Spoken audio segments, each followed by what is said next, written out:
Welcome to Touched and Empowered, a show created to empower individuals to value their lives by hosting think tank discussions that will inspire positive action. Touched and Empowered with Katie and Ace starts now. Welcome to this episode of Touched and Empowered with Ace and myself, Katie. And we are going to be enjoying ice cream, apparently. Was that ice cream or was that a donut? Because it just got inhaled through your mouth. Okay, I'm going to stop because I don't want Ace to choke. So while she is savoring whatever it is that she just inhaled in front of all of us, which it must be really good if that's the case. It's a mochi ball. It's a what? It's a mochi ice cream. Oh, mochi. I actually know what that is. Austin bought some that was mango flavored and it was really, really, really good. Yeah, my favorite strawberry. So I just been waiting there as we were talking shop. I don't think that was eating. That was it was there, it was gone. It was the magic disappearing act. But that's okay. That's Yes. okay. And you know what? It's funny because it actually leads in to no judgment and no self-deprecation. Yes. Because yes, I might tease you, but for me, there's no harm in it. There's all love. It's all love. It's all love. And it just Because I like seeing the joy on your face when you got caught. That was beautiful. we're gonna need a freeze frame. I think I might pull it out and make a little meme out of it. What happens when you get caught? No. We'll see. Yes. We'll see. Please keep going, Katie. One of the things that we were talking about previously was about when things suddenly don't go our way and we start blaming ourselves when it could be because of something completely 100% out of our control. For example, we are late because there was an accident on the freeway. We have absolutely no control over that, but we sometimes beat ourselves up over it. Sure. Yeah. And I mean, I'm just using that one as an example because it's the first one that popped in my head. But that falls under that whole category of self-deprecation. And that just eats away at your self-confidence, your self-esteem on a whole, on your happiness level, your positivity level. And if you're not careful, it sits and then it rots. And then it stinks up the place. And it just slowly destroys you and your self-worth. And yeah. Where you lose your identity because all you're doing is focusing on this yuck. Fair. Very, very fair. We are talking about tips and tricks. So then that way you don't go there. Yes, absolutely. All right. So the first tip is accept yourself for who you are. Amen. There is no one else better qualified to be you than you. That's why there's only one of you. Yes. And enjoy when you get caught. Own it. Own being yourself. 100%. And taking care of yourself and doing those little things that make you happy and provide you with joy. 100%. So otherwise it's nothing but work, and work's not always fun. And a lot of people are actually going down this train. So I've had a few clients that, have done this. Yes, I have had clients who have done this, which usually means I did it. Yes. I did it first. And if I didn't find the solution, they weren't going to become my client, essentially. Right. Right. The self-deprecating thoughts, that's actually becoming part of a disease across the United States, in my opinion. That in combination with just the overwhelming despair that is being shared on news outlets. Yeah. It's like All right, there's a combination of this, right? So your internal paradigm, and this is what I used to do, and I was like really, really young. I always had these beliefs towards the negative because it felt safe for whatever reason. It was like believing that I didn't deserve X, Y, and Z, believing I didn't deserve to be happy, believing there's no such thing as love, things like that, right? Right. And then I would allow myself to go into that chatter and just like stay there and be in that headspace. And that is actually very dangerous in many different ways, because your beliefs are one thing. The second is, like you were saying, Katie, when it comes to the negative news, that reaffirms your belief system and then brings you down into another spiral. And it just keeps going to the point where it's just like, why is life worth this living? And there's a lot of escapism in that thought. Yes, there is. And it's one of those that we don't know any different. Yeah. Because that's how we were raised. And we were raised that way by parents who didn't know any different, because that's how they were raised.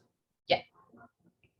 And it can go back, and it goes back, and it goes back, and it goes back all the way back to the caveman. Yep. And I forget who it was. I think it was Sigmund Freud who said that it is normal to have negative thoughts. It is natural, yes. It is very normal and natural. I was close. Normal, natural. I mean, it is. I appreciate you saying that. I have such a weird connotation when it comes to normal, and I'm working on not judging that thought through brain spotting. There is no normal. What is normal? Really, seriously, what's normal? Normal? What's reality? Oh, I know what normal is. Normal is a cookie cutter. Oh my! Where everything is exactly the same. But we are not exactly the same. Right. We are all different, and we need to express that individuality and that uniqueness and that spark that we all have. Yes. 100%.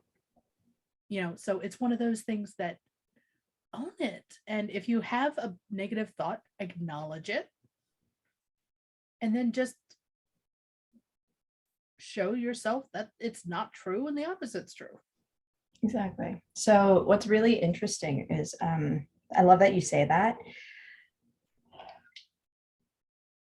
I'm giving away some of my best tricks right here. So this is going to be good. This is going to be really good. So I had like 50 thoughts just coming to me, but one of the thoughts that really resonated was, so I'm Nichiren Buddhist, right? So I practice chanting Nam Myoho Renge Kyo, very similar to the late great Tina Turner. Mm-hmm. And I learn based off of the teachings that are distributed by SGI. And I said that very carefully. SGI International Soka Gakkai, right? And the mentor, my mentor as well, Daisaku Ikeda, shares something, this Buddhist concept called the peach, cherry, and damson. And it means essentially allow yourself to like eliminate and manifest your own true nature, like who you truly are. You aren't a peach if you're not a peach. You're not a damson if you're not a damson. And if you're a cherry, be the cherry. Like that's kind of right. Everything has a distinct nature. And you have a distinct nature. And the more you appreciate, acknowledge, and accept that nature about yourself, the more a lot of you just shines, and that uniqueness can be celebrated. There are people that they're like, I don't want to be different, or why are you different? The ones that want to fit in with the cliques. In my opinion, that and parochialism is like a sure way to continue to create a way of despair, right? Okay, now you're going to have to forgive my brain. What the heck was that word? Parochialism? No worries. Parochialism. Can we Google a definition? That way we don't just go off of my brain. Okay, I will gladly Google that if you could tell me how to spell it. Parochial, I believe PER. Google, please help me. PACH. See, don't self-deprecate. Enjoy being human.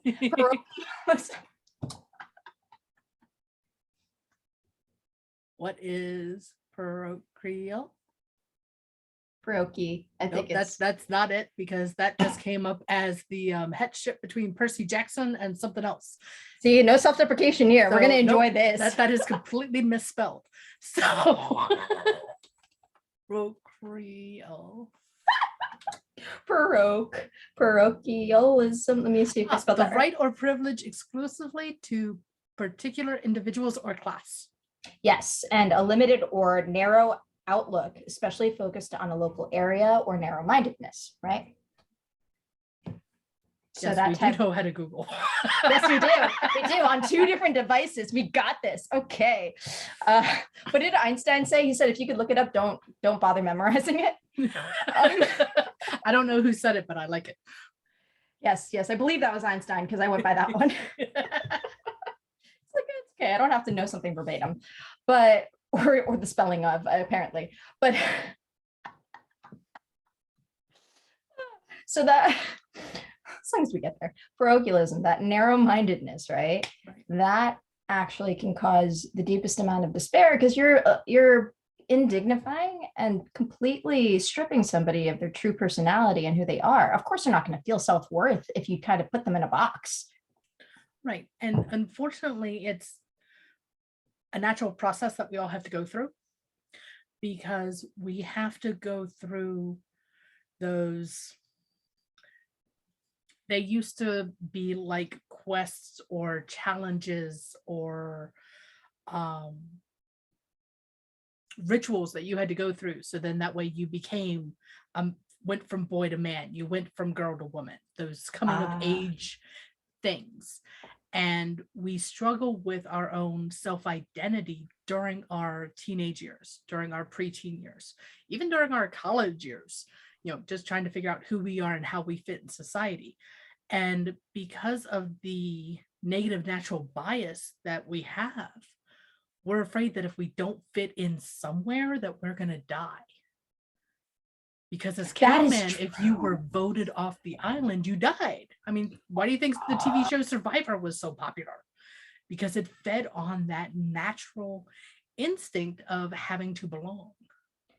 I want to go even deeper on that, because that just, thank you, it just sparked this like memory. So I was going through a breakup, not the recent one, but it could be recent, it could be in the past, it doesn't matter. It's still an experience that we can use as a reference in our lives. Thank you very much. Thank you. Thank you. So I was going through like a breakup, and this was the first time where I didn't just jump ship and jump to another ship. I get that. Right? Like I actually jumped ship, found a peaceful island to reflect on what the heck happened, or the series of events that kept happening that I needed to like stop perpetuating in my life. So I actually looked up, how do you heal from a breakup? Yeah, Google, thank you. So what infinite wisdom did Google have? It brought up this amazing article. I am so sorry for not remembering, but I will remember one day, of what article it was, but it was very well detailed, explaining and expressing. It was like one of the major publications, expressing like why it is almost earth-shattering when you go through a breakup. And a good portion of that is there's this interesting, there's this very interesting association with that habitual thought that you just mentioned. The idea that you've lost your identity, and therefore, because you were kicked out of the island, you may die. And it's earth-shattering. It's like a psychological event that when you break up with somebody, if you don't have your own community, if you don't have your own happiness, if you don't have if you don't have the foundation of your own life set and good to go, right? Yep. Like your friends or anything, when the breakup happens, the person who doesn't have that foundation falls to, because they're scared about this weird death feeling and being kicked out. And just like people go on this decline where they almost go homeless, or most of the time, some people actually do become homeless from these breakups, because they feel like they've been kicked out. But it's not just in the relationship of you and a significant other. It could be the relationship of a family member passing away. Yeah. It could be the relationship of losing your job. It's anything that you have attached a meaning to in your life, external of yourself. That you believe is a part of yourself. That you but believe it's not. is a part of you, but it's 100% external.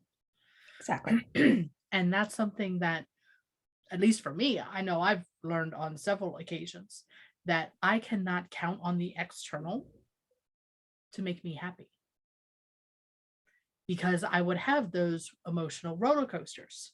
Oh, he loves me. No, he doesn't. Yes, he does. No, he doesn't. Yes, he does. No, he doesn't. Yeah, no, not fun.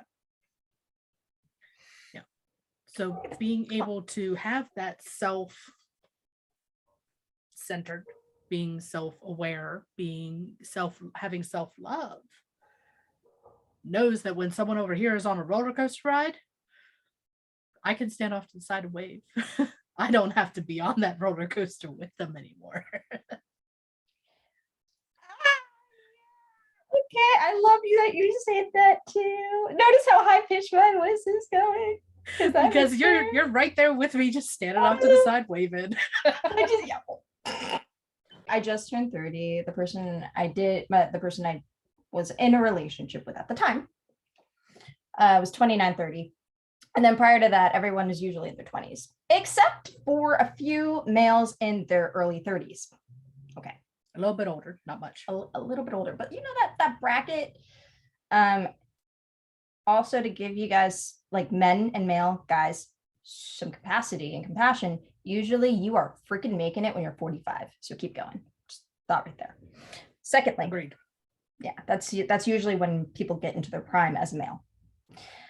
Now, as a female, we have to give birth earlier. So, of course, we have to mature faster. It's just what we have to do.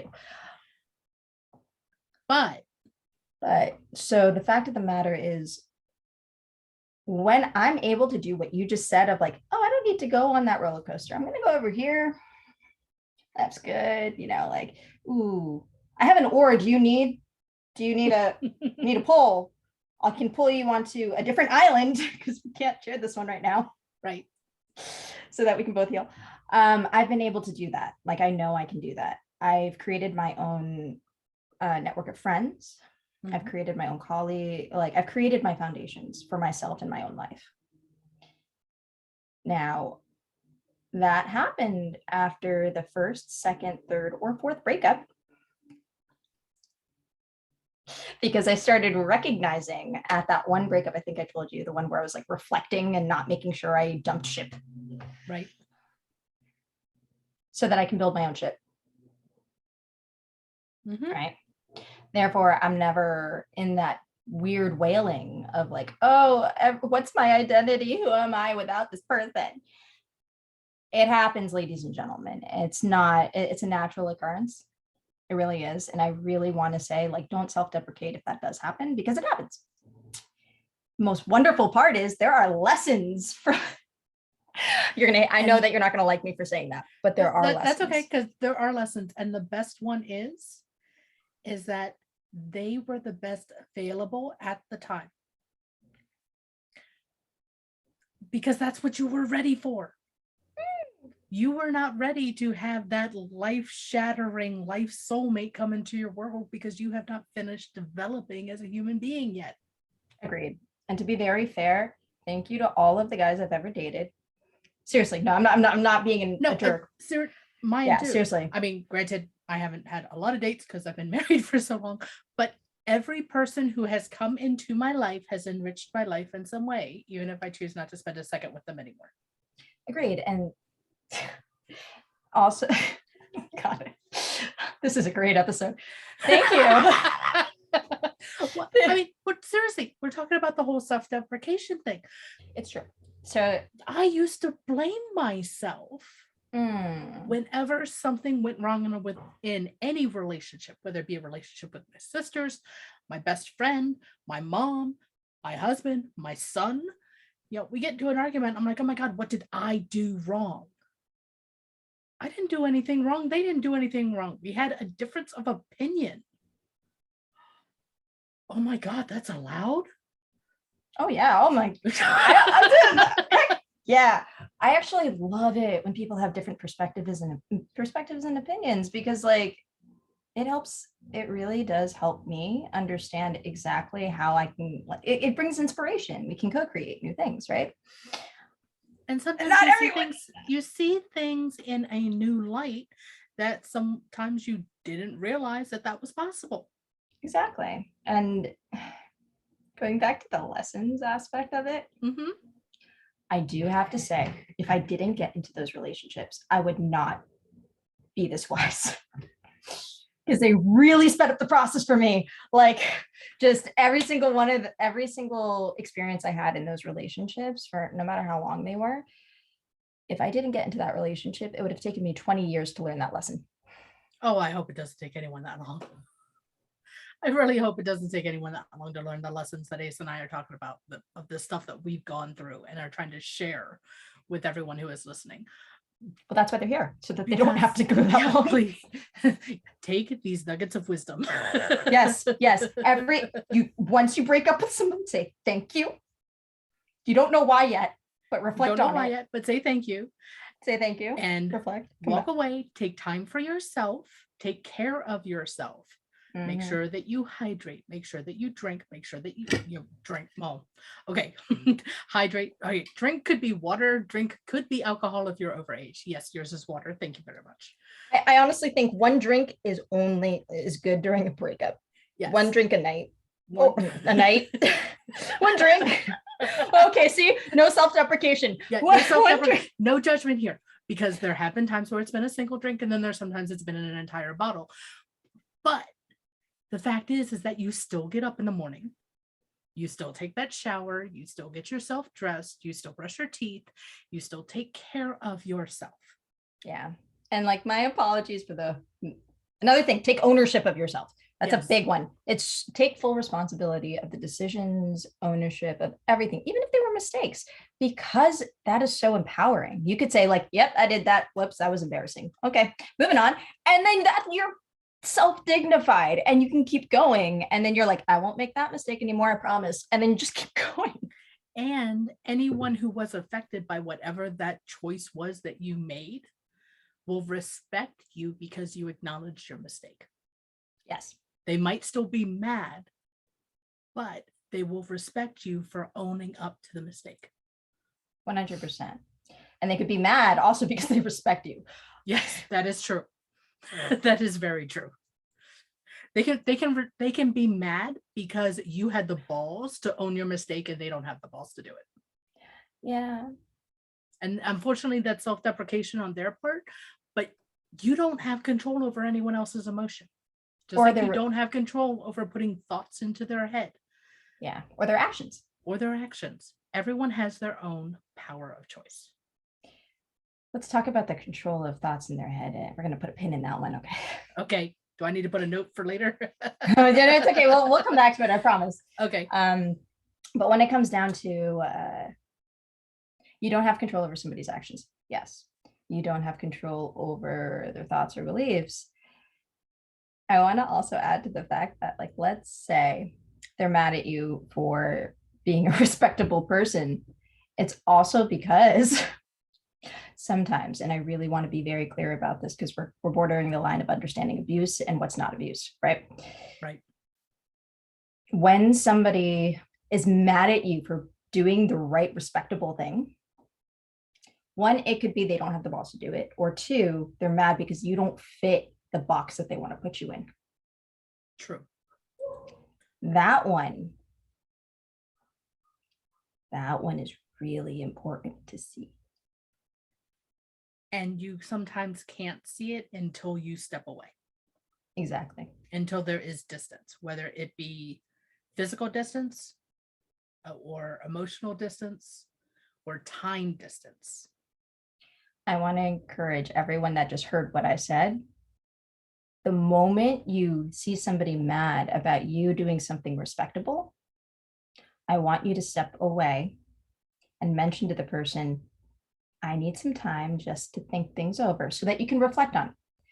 That way you know exactly if it is what I was saying. Because if they are mad that they can't put you in a box, they will continuously disrespect your life. And that is not okay.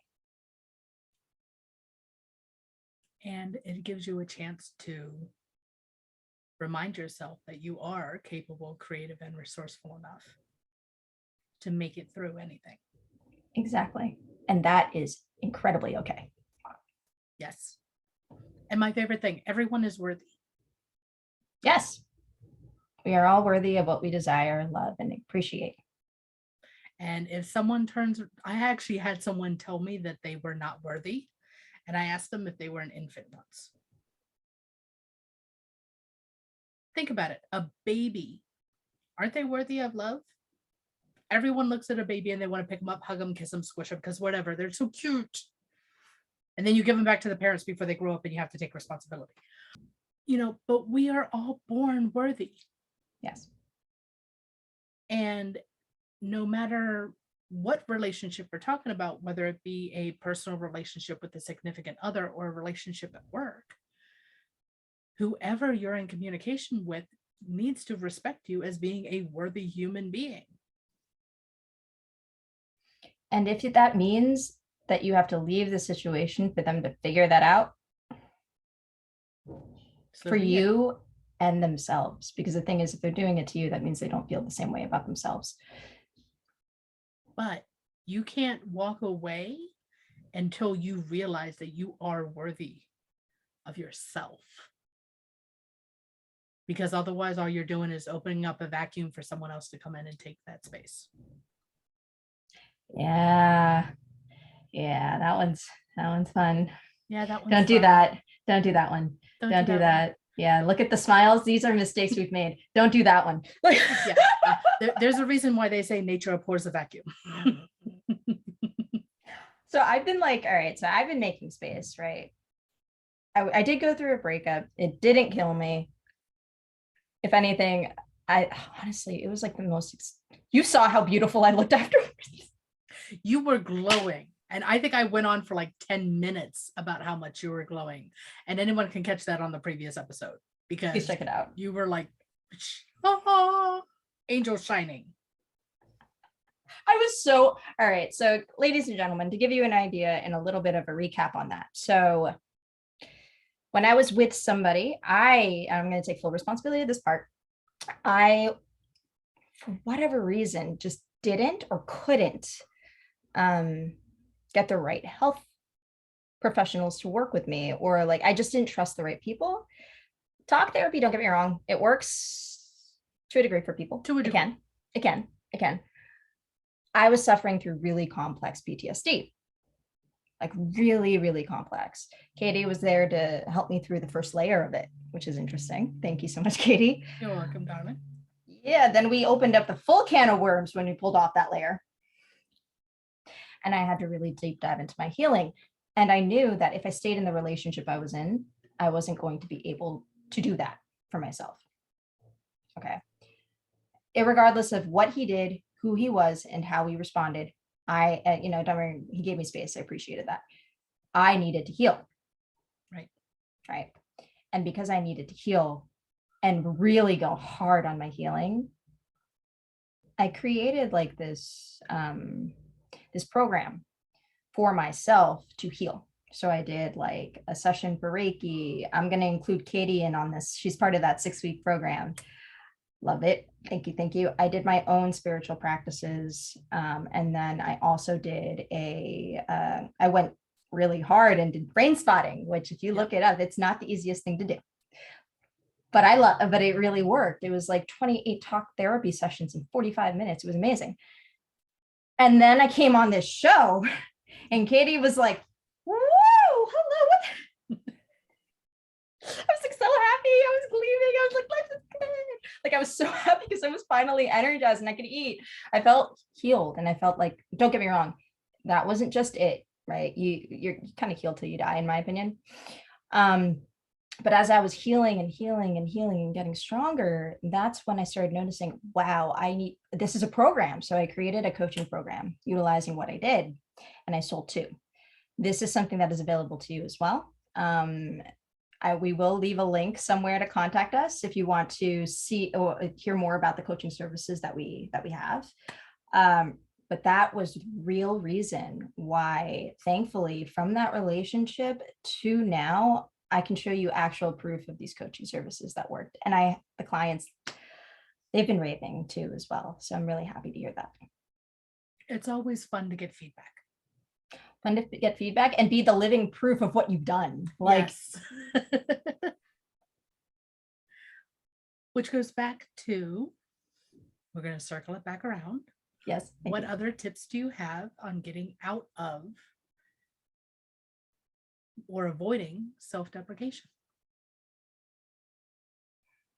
There's so many. My first tip,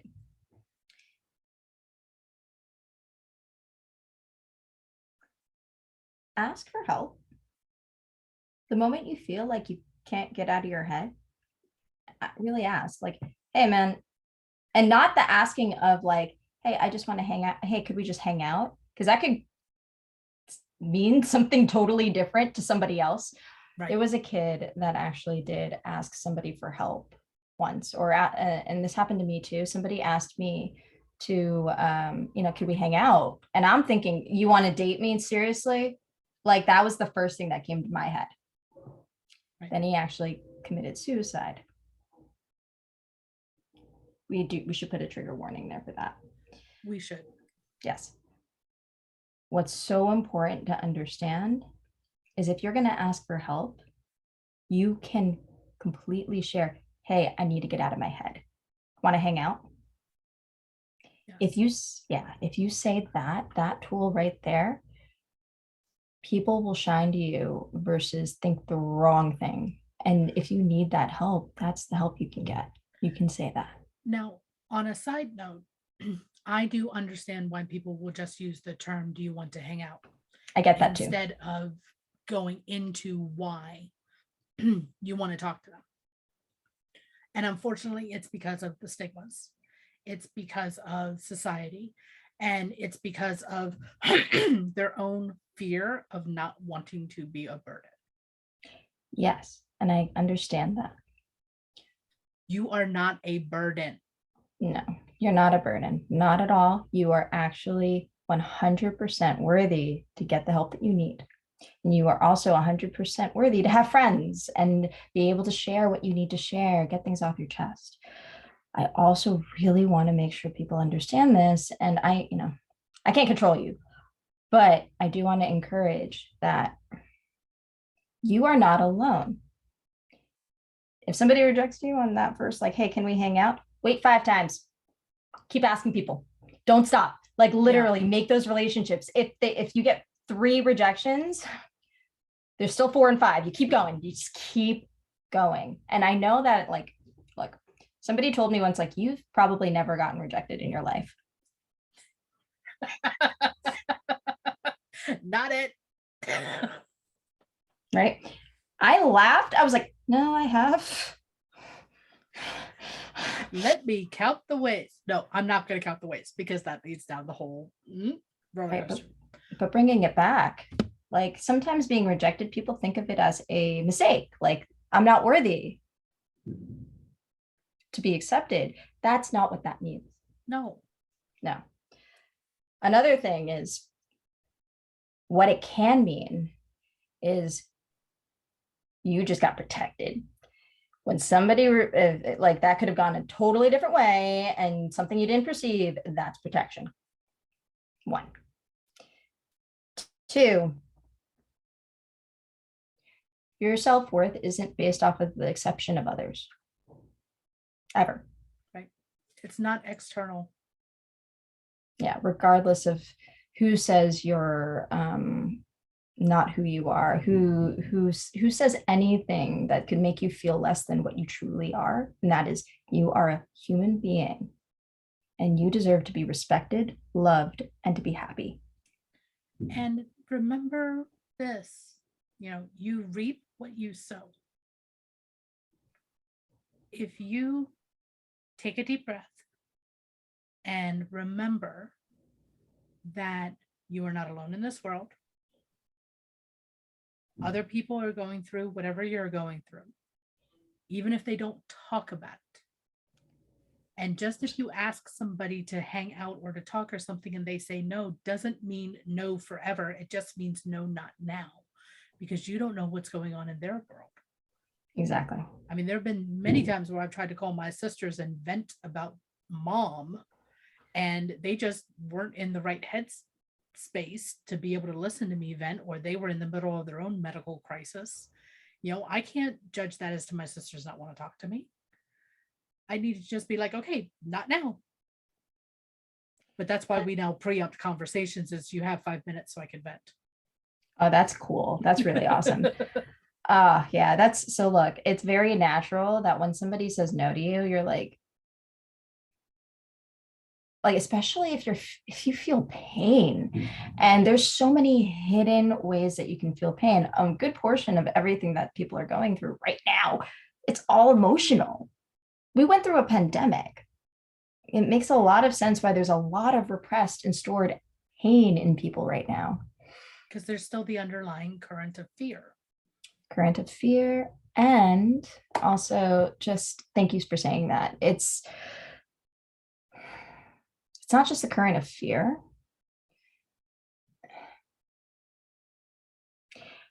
We weren't taught, we're saying this in America, I don't know about anywhere else. We weren't really taught to kind of like see our emotions, feel our emotions, face it head on, right? And then be able to transmute that energy or release that energy so that we can feel okay as we walk around. True. Yeah. And there have been a lot of studies on social emotional intelligence, and a lot of courses on social emotional intelligence. And those are fantastic tools to help you put words to what it is that you're feeling, because there's well over 1,000 different words to express an emotion, but the average person uses 12. And 12 words is not enough to express everything that goes through my emotional roller coaster on some days. Oh, and that made me cry. So can you believe this? All right. Remember when I was shy? Yeah. Vaguely. Yeah. Yeah. No, I'm still shy. When I see somebody I have a crush on, I run the other way. Like, there is shy. Let's put that as a note. But when I was shy and moved to LA, thank you, Leela Pond. She was an E executive. She was my VP. She was one of those like very direct to your face types of individuals. Very intuitive as well. So she also married somebody that was Asian and was very understanding of, culturally speaking, it's a quiet culture, type of background.